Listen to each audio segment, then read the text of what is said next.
तो चलिए गाइज, अब हम पढ़ लेते हैं ह्यूमन हार्ट को। ह्यूमन जो हार्ट है यानी कि मानव का हृदय, ठीक है। तो जो मानव का हृदय है वो क्या काम करता है, वो काम करता है ब्लड को ट्रांसपोर्ट करने का, पंप करने का, ठीक है। हार्ट जो है वो हमारा पंप है, ठीक है, पंपिंग का काम करता है। किसको पंप करता है, ब्लड को पंप करता है। इधर हम बहुत सारे क्वेश्चन बन सकते हैं, मैं कोशिश करूंगा कि आपको सारे क्वेश्चंस को मैं यही बता दूं कि किस तरीके का क्वेश्चन बन सकता है। और हम बात करते हैं अब हार्ट के बारे में। देखिए, हार्ट जो है आपको पहली बात पता होगा कि कार्डियक मसल से बना है। किससे बना है, कार्डियक मसल से। और हार्ट जो है वो अपना खुद का एक्शन पोटेंशियल जनरेट करता है, खुद की वोल्टेज भी जनरेट करता है। क्या करता है, खुद की वोल्टेज, और ये वोल्टेज बहुत कम होती है, ठीक है। तो हार्ट जो है अपना एक्शन पोटेंशियल जनरेट करता है, किसके थ्रू करता है, सैन के थ्रू। किसके थ्रू, सैन के थ्रू। बस ये याद रखो, सैन के थ्रू। अब ये मत पूछना इसकी फुल फॉर्म क्या है, इसकी फुल फॉर्म है साइनो एट्रियल नोड, ये छोड़िए। तो सैन जो है वो क्या है, हार्ट का पेस मेकर है, मतलब हार्ट को एक्शन पोटेंशियल जनरेट करने में ये मदद करता है सैन। पूछ सकता है अगर कोई बहुत ज़्यादा हार्ड क्वेश्चन पूछेगा तो सैन के बारे में पूछ सकता है। देखिए, आपको पता होगा हार्ट के पास 4 चैम्बर होते हैं। कितने चैम्बर होते हैं, 4 चैम्बर होते हैं। 4 चैम्बर कौन कौन से होते हैं, देखिए वैसे तो आपको सब पता है कि कितने चैम्बर होते हैं, क्या होता है क्या नहीं होता, लेकिन कुछ चीज़ें जो है वो आप अभी रट लीजिए, बिल्कुल मतलब समझ लीजिए उनको। देखिए 4 चैम्बर जो है मतलब इसके पास कितने पार्ट है, 4 पार्ट हैं, ठीक है। और ये चैम्बर आपस में क्या होते हैं, सेपरेट होते हैं, ठीक है। क्या होते हैं, सेपरेट होते हैं, किसके थ्रू, वॉल्स के थ्रू। हार्ट के अंदर क्या होती है, वॉल्स होती है, और इन वॉल्स का फंक्शन क्या होता है, ये ब्लड की एफिशिएंसी बढ़ा देती है, मतलब ट्रांसपोर्टेशन की क्या बढ़ा देती है, एफिशिएंसी बढ़ा देती है। और एक चीज़ आप ध्यान रखिएगा कि जो हमारा हृदय है ये अपना पोषण किसके थ्रू लेता है, ये खून के थ्रू अपना पोषण लेता है। किसके थ्रू, ब्लड के थ्रू ये न्यूट्रिशन लेता है। कौन, ह्यूमन हार्ट जो है वो ब्लड के थ्रू ही अपना न्यूट्रिशन लेता है, ये बात भी आप नोट कर लें। देखिए, सबसे पहले क्या होगा, आपको एक चीज़ पता होनी चाहिए, क्वेश्चंस किस तरीके से पूछता है। देखिए, प्रोसेस तो आपको आती होगी, मुझे पता है आपको अच्छी तरह प्रोसेस आती है, अगर नहीं आती तो वो आप सीख जाओगे। पर देखिए, क्वेश्चन जो है वो किधर से बनता है, इस प्रोसेस में से क्वेश्चन बनता है, लेकिन इस प्रोसेस के अंदर से बनता है, ऐसा नहीं बनता डायरेक्ट पूछ लेता है। आपसे क्वेश्चन में पूछ सकता है कि इंसानों के अंदर जो हार्ट है उसका कौन सा साइड, उसकी कौन सी साइड जो है वो डीऑक्सीजनेटेड ब्लड कैरी करती है या फिर ऑक्सीजनेटेड ब्लड कैरी करती है। देखिए, डीऑक्सीजनेटेड का आपसे पूछे तो आपको बताना है कि जो राइट पार्ट है, कौन सा पार्ट, राइट है, ये क्या करता है, डीऑक्सीजनेटेड ब्लड को कैरी करता है। डीऑक्सीजनेटेड यानी कि जिसके अंदर ऑक्सीजन ना हो, ऐसा रक्त जिसके अंदर ऑक्सीजन ना हो उसको बोलते हैं डीऑक्सीजनेटेड, यानी कि ऑक्सीजन रहित रक्त। उसके बाद अगर हम बात करें कि कौन सा साइड ह्यूमन हार्ट में ऑक्सीजनेटेड ब्लड कैरी करता है, आपको बताना है राइट वाला पार्ट। कौन सा, लेफ्ट वाला पार्ट, सॉरी, कौन सा पार्ट, लेफ्ट पार्ट। मतलब कि लेफ्ट पार्ट जो है वो क्या करता है, ऑक्सीजनेटेड ब्लड को कैरी करता है, ये आपको याद होना चाहिए। अब इससे क्या होगा, देखिए इसे समझने में बहुत ज़्यादा हेल्प हो जाएगी अगर आपके दिमाग में ये चीज़ बैठ गई कि लेफ्ट वाला पार्ट ही, सॉरी राइट वाला पार्ट ही, ये देखिए लेफ्ट, मेरा ये लेफ्ट हुआ पड़ा, ये राइट हुआ पड़ा है, इसलिए थोड़ा सा ना हो रहा है। तो देखिए, जो राइट वाला पार्ट है ये क्या करेगा, डीऑक्सीजनेटेड ब्लड कैरी करेगा। क्या करेगा, डीऑक्सीजनेटेड ब्लड आएगा किसके अंदर, राइट वाले पार्ट में। तो जो ये डीऑक्सीजनेटेड ब्लड है ये कहाँ से आया, ये आया वीना केवा के थ्रू। किसके थ्रू आ रहा है, वीना केवा के थ्रू। वीना केवा क्या करता है, सारे बॉडी पार्ट से, किससे, सारे बॉडी पार्ट से क्या करता है, डीऑक्सीजनेटेड ब्लड को कैरी करता है। जितने भी आपके बॉडी के अंग हैं, समझ रहे हो ना, हिंदी मीडियम वाले भी बॉडी पार्ट्स समझ रहे होगे इतना तो बॉडी पार्ट्स जो हैं जितने भी आपके बॉडी के अंदर, उधर कुछ डीऑक्सीजनेटेड ब्लड है, मतलब कि ऑक्सीजन रहित वहाँ पर रक्त है। वो रक्त किसके थ्रू लाया जाएगा आपके हार्ट में, वीना केवा के थ्रू। वीना केवा कौन कौन सा होता है, एक होता है अपर बॉडी के लिए, मतलब ऊपरी भाग के लिए, और एक होता है नीचे वाले भाग के लिए। तो जो दोनों ऊपरी और नीचे भाग वाले वीना केवा हैं वो दोनों के दोनों ही क्या लाएंगे, डीऑक्सीजनेटेड ब्लड लाएंगे।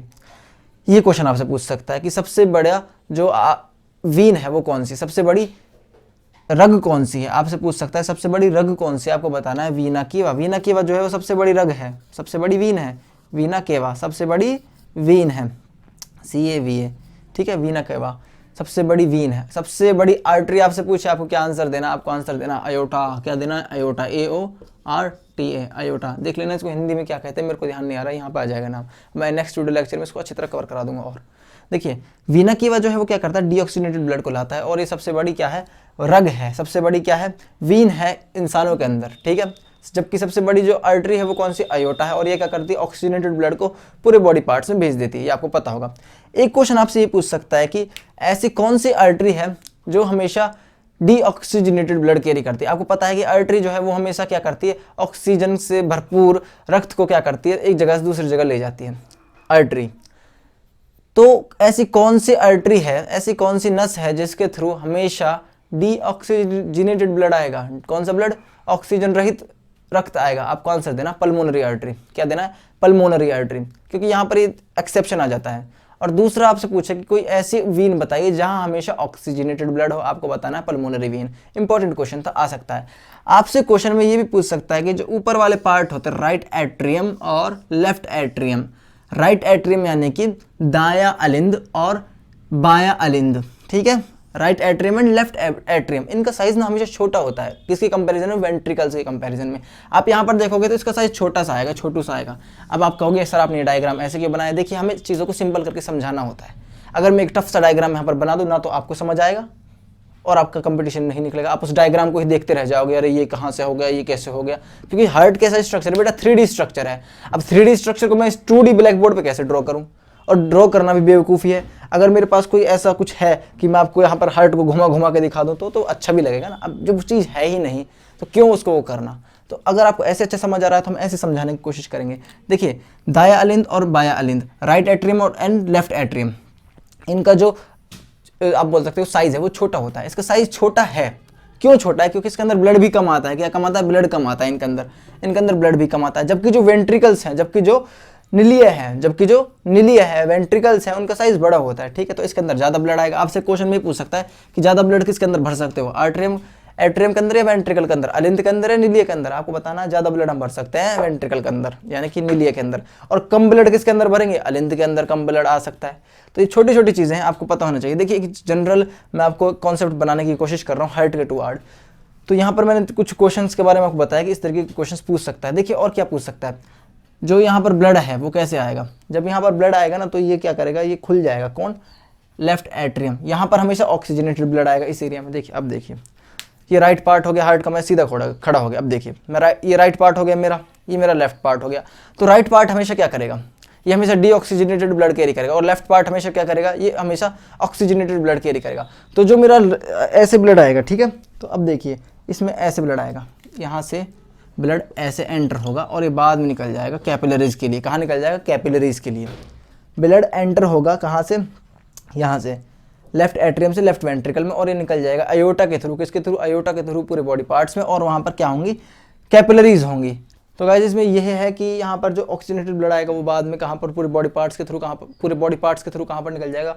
बहुत सारे आप बोल सकते हो बॉडी पार्ट्स में निकल जाएगा। किसके थ्रू? अयोटा के थ्रू। और कहाँ पर मिलेंगे? कैपिलरीज में जाकर मिलेंगे। और उन कैपिलरीज के बाद क्या होगा? वहाँ पर वो ब्लड कैसा हो जाएगा? डीऑक्सीजनेटेड हो जाएगा। वो चीज़ मैं आपको बाद में बताऊंगा। यहाँ पर आपको याद रखना कि वीना केवा से ब्लड आएगा। किधर से आएगा? वीना केवा से ब्लड आएगा, और वो निकल जाएगा किधर के लिए? वीन्स। वो निकल जाएगा कैपिलरीज के लिए। किसकी कैपिलरी के लिए? लंग की कैपिलरी के लिए। और हमारा जो ह्यूमन का ब्लड सर्कुलेशन वो कैसा होता है? डबल होता है। कैसा होता है? डबल, क्योंकि ब्लड जो है वो 2 बार आया है हार्ट के अंदर, 2 बार आया है। वो मैं आपको अगले वीडियो लेक्चर में समझाऊंगा। और मैं सोच रहा हूँ कि इसको मैं और सिंपल समझाने की कोशिश करूं, और मैं आपको और अच्छी तरह क्लियर कराने की कोशिश करूं।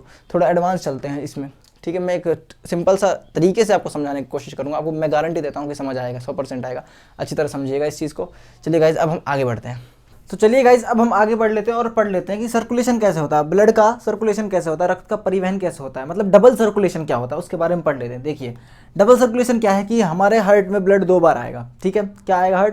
क्या आएगा? ब्लड 2 बार आएगा हमारे हार्ट में। इसको डबल सर्कुलेशन कहते हैं। इतना बड़ा इसमें कुछ है नहीं, आप इसको अभी के लिए रहने दें। तो यहाँ पर जो हम पढ़ने वाले हैं वो पढ़ने वाले हैं कि रक्त जो है वो किस तरह से घूमेगा, ठीक है। लंग्स से दिल का क्या रिश्ता है, मतलब दिल का और फेफड़ों का क्या रिश्ता है, इसके बारे में भी हम पढ़ेंगे। यही समझ आएगा, आपको सारा समझ आएगा। देखिए सबसे पहले आप कुछ चीज़ों को ध्यान रखिए। हमारे लंग्स में कुछ कैपिलरीज होते हैं, फुफ्फुस में कुछ केशिकाएं होती है। क्या होती है? केशिकाएं। लंग्स में क्या होती है? कैपिलरीज होती है। उनको हिंदी में क्या बोलते हैं? फुफ्फुसीय केशिकाएं, ठीक है। लंग्स में कैपिलरीज होती है, ये बात आपको याद होनी चाहिए। और लंग्स की कैपिलरीज से क्या होता है? ऑक्सीजनेटेड और डीऑक्सीजनेटेड ब्लड जो है वो एक्सचेंज हो जाता है। मतलब जो डीऑक्सीजनेटेड ब्लड है वो कन्वर्ट हो जाएगा ऑक्सीजनेटेड ब्लड में। ऑक्सीजन रहित जो रक्त है वो कन्वर्ट हो जाएगा किसमें? ऑक्सीजन प्रचुर मात्रा में आ जाएगा, ठीक है। समझ रहे होगे कि मतलब जो डीऑक्सीजनेटेड ब्लड है वो क्या बन जाएगा? ऑक्सीजनेटेड, मतलब कि ऑक्सीजन उसके अंदर ऐड हो जाएगी। कहाँ पर? इन कैपिलरीज के अंदर। यहाँ पर देखा जाएगा कौन सी कैपिलरीज के अंदर? लंग्स की जो कैपिलरीज होती हैं, ठीक है। ये इंपॉर्टेंट चीज़ है आपको, इसलिए मैं बता रहा हूँ। उसके बाद एक पल्मोनरी वीन होती है जो लंग्स से आती है। कहाँ पर? लंग्स से आती है। कहाँ से आती है? लंग्स से आती है, ठीक है। पल्मोनरी वीन्स कहाँ से? लंग्स से। पल्मोनरी वीन मतलब कि फुफ्फुसीय शिरा, ठीक है। वीन मतलब क्या होता है? वीन मतलब होता है रग। क्या होता है? रग, ठीक है। तो फुफ्फुसीय रग या फुफ्फुसीय शिरा जो होती है वो कहाँ से आती है? लंग्स से कनेक्ट होती है। ये बात आपको पता होनी चाहिए। और ये क्या करती है? ऑक्सीजनेटेड ब्लड को हार्ट के अंदर डालते हैं। देखिए मैं भी आपको वैसे ही बता रहा हूँ ऊपर से। अभी मैं इसको बहुत अच्छे से क्लियर कराने वाला हूँ। उसके बाद अयोटा से ब्लड जो है वो कहाँ पर ट्रेवल करेगा, ऑर्गन की कैपिलरीज में। ऑर्गन मतलब कि अंग होते हैं शरीर में, बहुत सारे अंग होते हैं, उनकी कुछ केशिकाएं उधर जाएगा ये ब्लड, ऑक्सीजनेटेड ब्लड यहाँ पर जाएगा और एक इसमें कन्वर्ट हो जाएगा डीऑक्सीजनेटेड में। फिर वीना केवा इसको कन्वर्ट, वीना केवा इस ब्लड को उठाएगा, हार्ट में डालेगा, हार्ट से pulmonary arteries to the lungs, pulmonary arteries से कहाँ जाएगी, लंग्स में, यानी कि धमनी जो होती है, फुफ्फुसी धमनी, उधर से कहाँ चली जाएंगी, लंग्स में चली जाएंगी, और लंग्स से वो कहाँ पर चली जाएंगी, लंग की कैपिलरी में चली जाएंगी, यानी कि फुफ्फुस की केशिका में चली जाएंगी और ये दोबारा से ऑक्सीजनेटेड हो जाएगा। अब मैंने बहुत बकवास कर ली है, अब मैंने जल्दी जल्दी समझा दिया, कुछ समझ नहीं आया मुझे पता है। अब इस डायग्राम को ढंग से देखिए, इस डायग्राम को देखिए और आपको क्या देखने को मिलेगा, यहाँ पर भी कैपिलरीज है और यहाँ पर भी कैपिलरीज है। ये तो लंग्स की कैपिलरीज है, ये ऑर्गन की कैपिलरीज है। यहाँ पर दोनों में एक चीज सिमिलर है, एक चीज डिफरेंट है। क्या डिफरेंट है, यहाँ से जो डीऑक्सीजनेटेड ब्लड है वो ऑक्सीजनेटेड बन रहा है, यहाँ से जो ऑक्सीजनेटेड ब्लड है वो डीऑक्सीजनेटेड बन रहा है। ये बात आपको समझ आई होगी।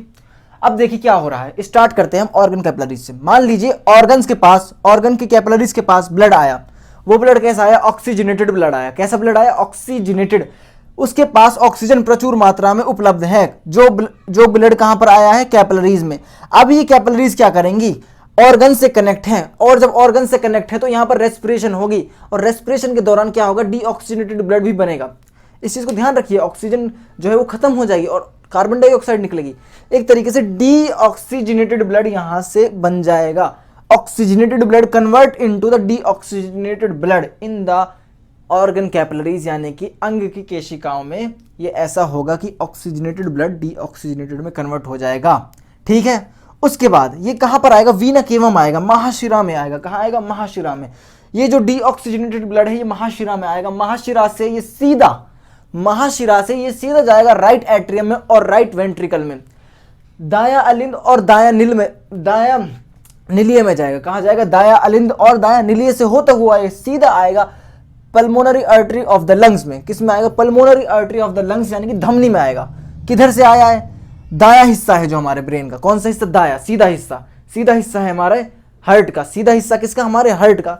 जो सीधा हिस्सा है हमारे हार्ट का वो क्या करेगा, इस डीऑक्सीजनेटेड ब्लड को पल्मोनरी आर्टरीज को दे देगा, और ये पल्मोनरी आर्टरीज डायरेक्ट कनेक्ट है आपकी लंग्स से, डायरेक्ट कनेक्ट है आपकी लंग्स से, इसलिए इनको फुफ्फुसीय धमनी भी बोलते हैं। जो ये फुफ्फुसीय धमनी है, इसके द्वारा ये ब्लड कहाँ ले जाया जाएगा, ये ले जाया जाएगा आपके फुफ्फुसीय केशिकाएं में, यानी कि लंग की कैपिलरीज में। और मैंने आपको बताया जब ये लंग की कैपिलरीज में आ जाएगा तो ये डीऑक्सीजनेटेड ब्लड ऑक्सीजनेटेड में कन्वर्ट हो जाएगा।